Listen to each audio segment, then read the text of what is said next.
If your income changes month to month, your credit score can sometimes feel confusing. You might pay your bills on time, avoid late payments, and still see your score move in ways that don't seem to make sense.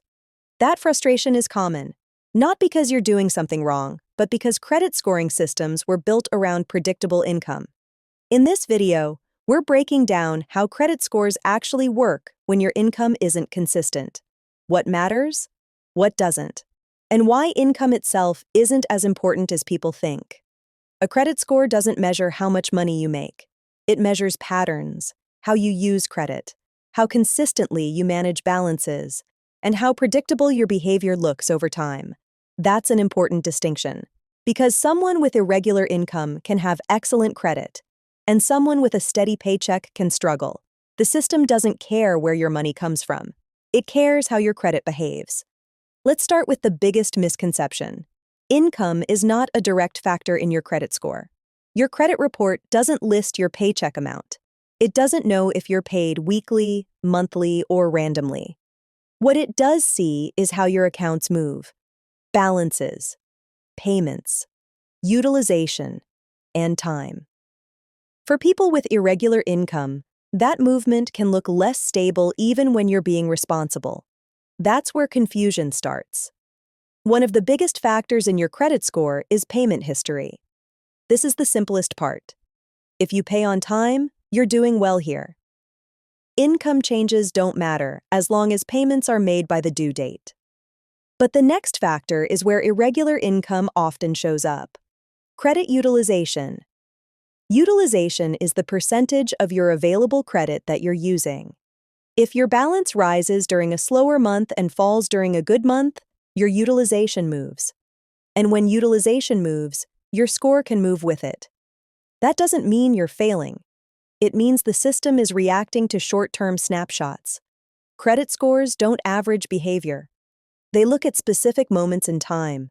That's why scores can dip even when nothing feels wrong. Another factor is account age. This works in your favor if you keep accounts open and avoid frequent changes. People with irregular income sometimes open and close cards more often, trying to adjust. But stability over time helps more than constant optimization. There's also something called credit mix. This matters less than people think. You don't need every type of account. You just need to manage what you have consistently. Then there's new credit. Applying for multiple cards during income swings can make your profile look unstable, even if your intentions are good. Spacing out applications is especially important when income isn't predictable. Here's the key thing to understand. Credit scores reward consistency, not income level, not perfection. Consistency.